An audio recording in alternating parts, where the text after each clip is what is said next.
them to be better Christians. He's taken the word to them, but it's like, and I'm pretty sure it was back then. I mean, 2,000 years ago, you couldn't go to the store and buy the gospel, could you? Now you can buy it anywhere. You can buy it in Walmart, 2,000 years ago. You know what? 250 years ago, I don't know if you could buy the Bible then. It was probably about that thick when this country was founded. You couldn't carry it to church with you every Sunday. It had to stay right here. It was so big. What's that? Very few people, yep. Can you imagine that, though? Think about that. Think about 250 years ago, the Bible was probably as thick as a set of encyclopedias.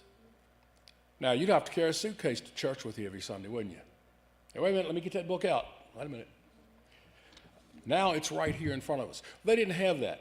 So they needed somebody to come and talk to them, to preach to them, to teach them the gospel, to teach them about God and Jesus and the love and grace and mercy that they have for us.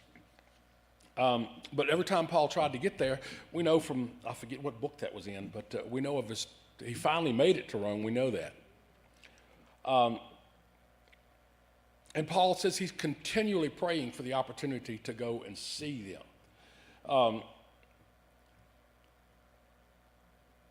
And that's another good thing for us. I mean, continue to pray. God is there for us to talk to. So don't, you got a free long distance call to God anytime you want to use it. Don't stick it in a drawer somewhere. Use it. He's there for you. And Paul is just looking for the time and the opportunity to go back to Rome and preach again and to learn from them, to see how far they've come in their faith. Because I guess the point I was trying to get to is, at that point, it's like somebody who comes in here and feels something from the lesson or from the service that day, steps forward and accepts Christ, but then nobody follows up with them. What's going to happen? What they felt in here, if they don't follow up with it, if they don't follow up by reading the Bible, by attending the church, talking to other Christians, it's going to disappear. It's going to fall off of them like water off a duck's back, isn't it? Maybe a small percentage of people who hear the gospel one time and accept Christ, maybe they will follow through with it. But you can't just put them out there on their own and just say, hey, we give you the word, do with it what you want. It doesn't work like that. And that's what Paul was trying to do. He tells us that his visit will be mutually beneficial to both sides, to him and to the Romans. He wants to get together with them and encourage them, support them, and fill them in on anything that they might need to know. So we know that. I am under obligation both to Greeks and to the uncultured, both to the wise and to the foolish. So for my part, I am eager to preach the gospel to you also who are in Rome. For I am not ashamed of the gospel, for it is the power of God for salvation to everyone who believes, to the Jew first and also to the Greek. For in it the righteousness of God is revealed from faith to faith, as it is written, but the righteous one will live by faith. Paul has a real strong desire to go and teach and preach to the Romans, doesn't he? He would have. I mean, that's his people. Think about that. That's why I'm glad that this man right here has stayed with this church for all this time. I'm glad of that because he wants to take the message to his people. And if we ain't his people, I don't know who is. Think about that. We're each other's people, aren't we? I mean, this group right here, a lot of us have been together for many, many, many years. And all have the same goal in mind, to get more people in here, not to fill this church up for a budget. That's not what we're doing this for. There's a lot of people that do that. But we're here to bring people to God, plain and simple. And God has given us and still gives us plenty of opportunities to show people what he can do. And I think that's just, I think that if the world realized what this poor little church can do for people through the power of God, they'd be surprised, don't you? I really do.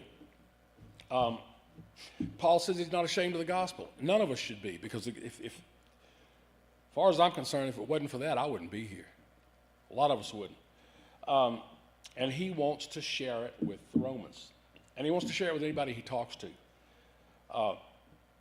It is the only true source of spiritual information, and it's also part of our transformation to help us be better Christians.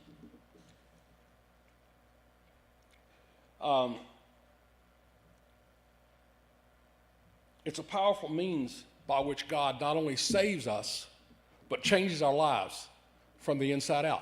The more you read it, the more you learn about it, the more you can apply it to your daily life.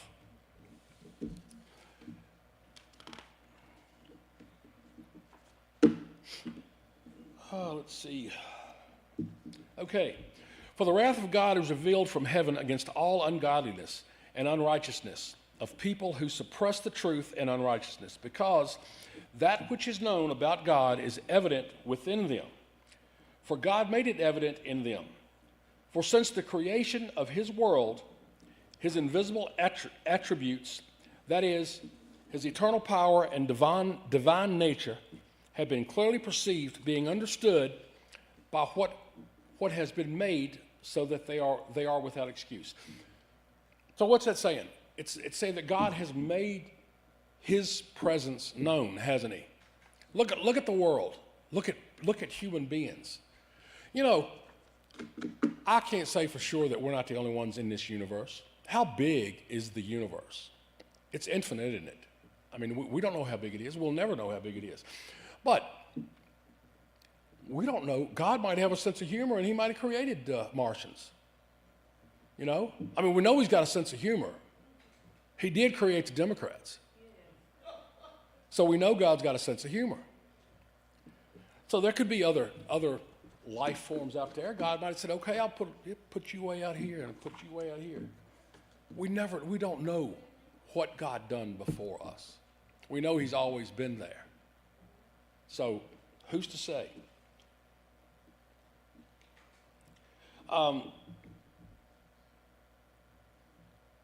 So the people that they're talking about, they know that God is real. And like I said, look at nature. Look at the world around you. There's nothing that you can touch, nothing you can taste, nothing you can smell, nothing you can see, and nothing you can hear that God didn't make.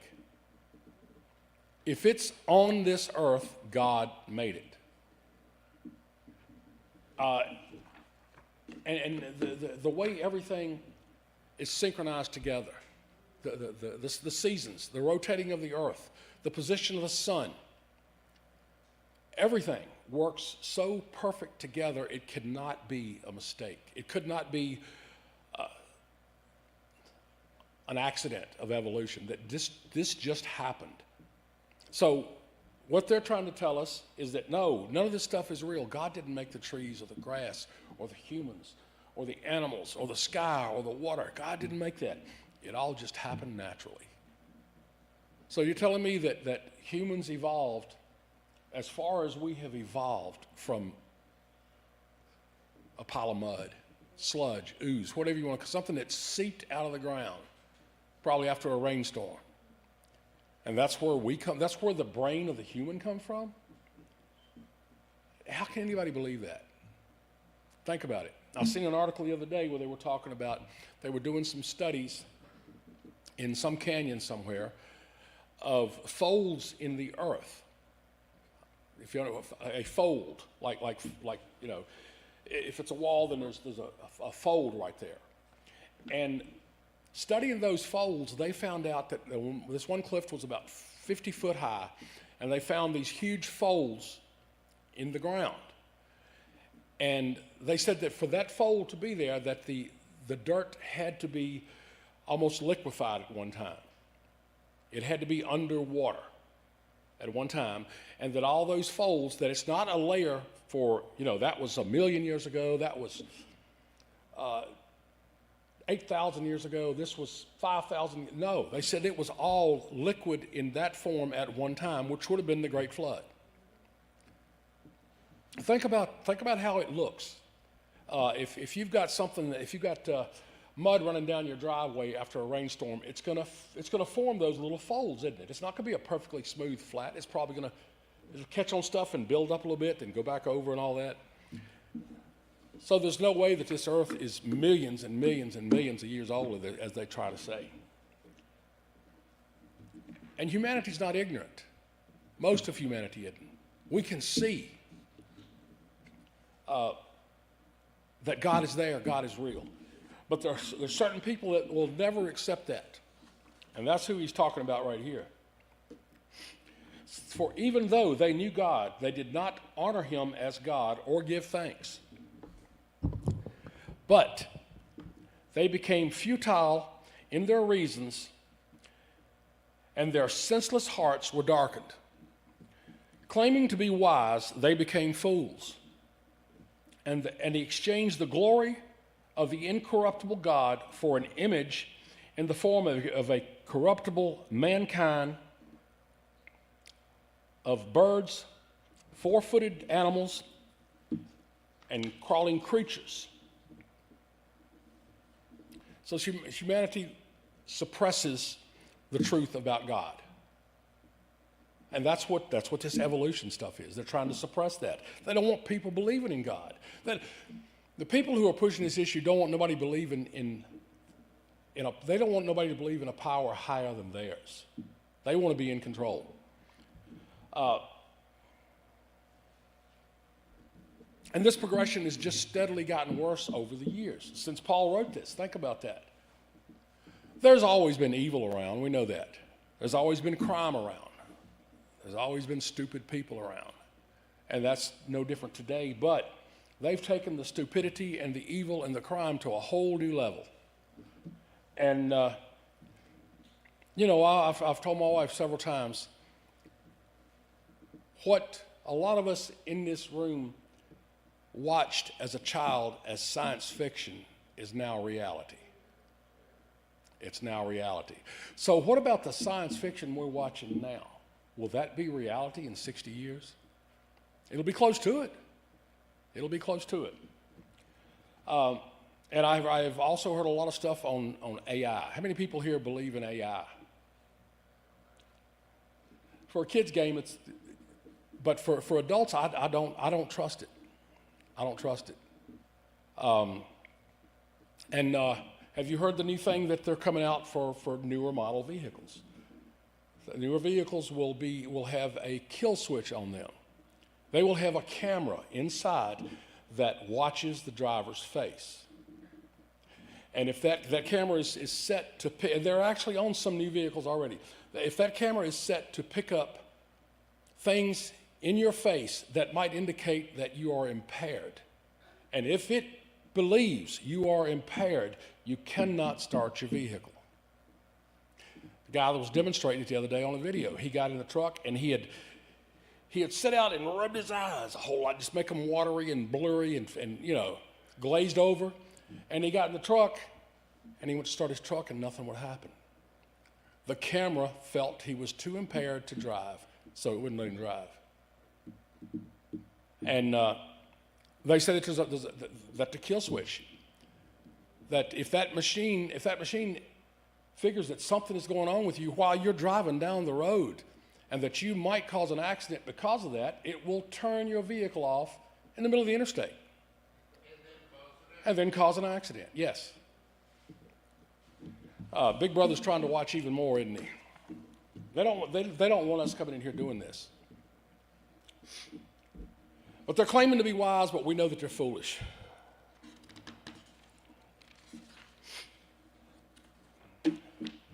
Therefore, God gave them up to vile impurity in the lust of their hearts, so that their bodies would be dishonored among them. For they exchanged truth of God for falsehood, and they worshiped and served the creatures rather than the Creator, who is blessed forever. For this reason, God gave them over to degrading passions, for their women exchanged natural relationships for that which is contrary to nature, and likewise, men too abandoned natural relations with women and burned in their desire toward one another, males with males, committing shameful acts and receiving in their own person the due penalty of their error. Now, how many of you have heard that that's not in the Bible? Have you ever heard that? I've heard a lot of people say that, but God doesn't say nothing about that kind of stuff in the Bible. Yes, he does. It says right here that it's a sin. Plain and simple, it's a sin. But your liberals say God doesn't say that. Well, they've never picked it up and read it. It's there. God gave them over. So in other words, God said, you know what? I can't do nothing for you. Your heart is too dark for me to even help you. That's pretty bad. God got the power to help anybody, but some people, it just doesn't matter. They're not going to give in. And like I was saying earlier, when Christ returns, that's it. Your chances is over. Because I would guarantee you, I bet you there's not a single person, now I'm talking about the United States, there's probably not a single person in the United States that has ears to hear that has not heard the gospel somewhere. You're going to hear it somewhere, even if it's by accident on TV, or you flash up on a radio channel, or even a song, could mention God in it. And if you've had the opportunity and you don't do something about it before the return, you're not going to get the opportunity. Am I right on that, David? If you have never heard the gospel, you will have the opportunity to hear the gospel and be saved. But if you've heard it, it's too late. It's done. You're finished. Another article I let David look at, and this guy was really out of it. He was talking about how he was actually saying that God does not give you eternal life. That if he gave Christians eternal life, he would have to give the unrighteous eternal life. So he said, so God couldn't give you eternal life. But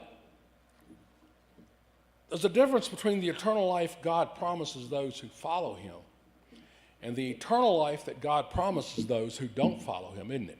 It's going to be an eternal life, no matter where you wind up. You're going to be there for an eternity. Now, me, I'm going to be somewhere where it's beautiful. There's wonderful people there. God is there. What more could you ask for? Those who don't believe, they're not going to be around anything. They will be away out of God's, they'll be nowhere near God. So think about that. They've rejected him for all this time, all these years. Not just Jesus, they rejected God too, didn't they?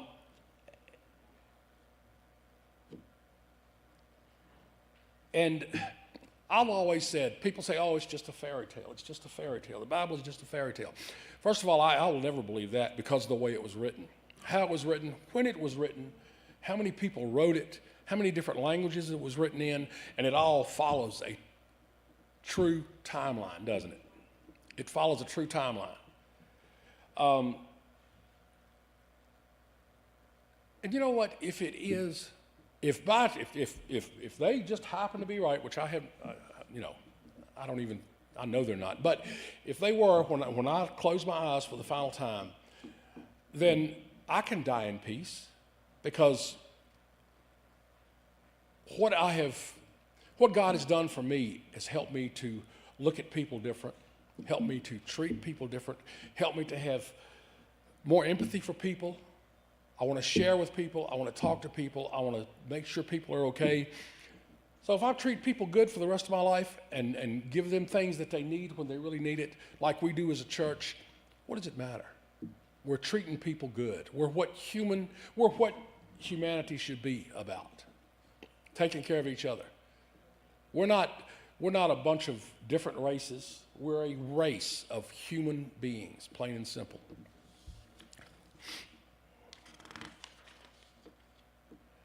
Dishonoring the body sexual impurity, including homosexual acts, as described as self-degrading and violation of the natural created order of man and female and woman. But they will still tell you that it's not in the Bible. There it is, Romans chapter 1. And just as they did not see fit to acknowledge God, God gave them up to a deprived mind to do those things that are not proper. People having been filled with all unrighteousness, wickedness, greed, and evil, full of envy, murder, strife, deceit, and malice, they are gossips, slanderers, haters of God, insolent, arrogant, boastful, inventors of evil, disobedient to parents, without understanding, untrustworthy, unfeeling, and merciful. And although they know the ordinance of God, that those who practice such things are worthy of death, they not only do the same, but also approve of those who practice them. Okay, you know what I just read? A left-wing job description. I mean, think about that. That's what they're pushing. Everything that Paul said right there is what they're pushing. But I'm glad to see that Americans are starting to fight back. It's about time we started fighting back.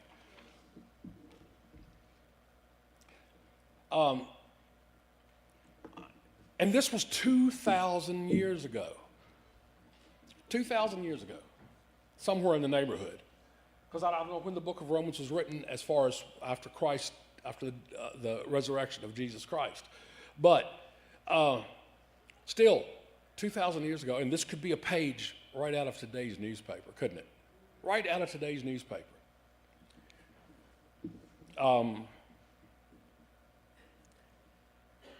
So people have been acting the same for thousands of years, haven't they? They withdrew from God. They turned their backs on him, and they hate those who didn't. And we see it every day nowadays, that all this that's going, that Paul was talking about, the evil, the wrongdoing, the backstabbing, the lying, the cheating, the stealing. We see it every day, and it's just getting worse. It's worse every day. I'm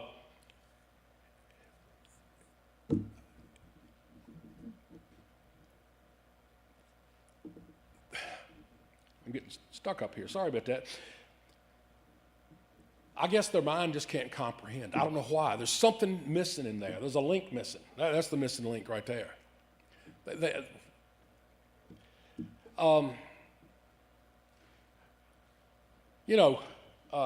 What did God say about hurting the babies and the children? What did he say? It's better to tie a millstone around your neck than to hurt one of these children. Well, you know what? I think some of these states that we have, some of these rules and regulations that they're passing, going right against everything God said, we need to send a truckload of millstones to California, don't we? Do you know in California, I can walk into any elementary school, and if I have a child's name, I can take that child out of school.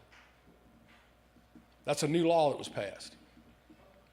I can walk in, and I do not have, my name does not, here in Virginia, when my wife goes to pick up my grandson, if she goes to the school, she's got to go in and show her ID, and her name has to be on the list. That's no longer the law in California. The law in California is an adult with a proper ID can walk in and pick up any child as long as they know the child's name and walk out of school with them. They give some kind of stupid reason for it. There's no reason for that. There's no reason in the world for them to open the doors of a public school and say, come take a child. Come take a child. It's just evil. It's just getting worse and worse.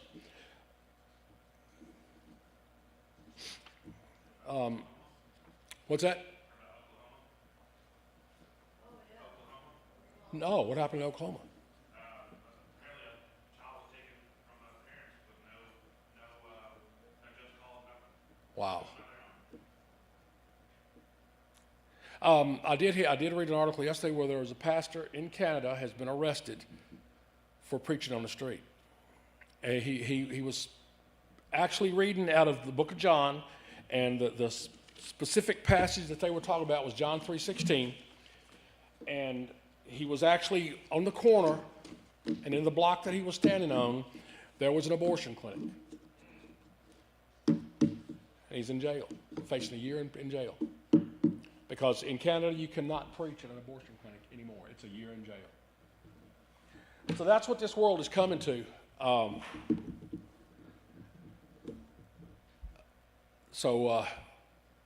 don't think it's going to be long. God's going to say, you know what, I've had enough of this. This needs to stop. Look what they're doing to each other. Look what they're doing to the world. Look what they're doing to my people. It's got to stop. So thank you.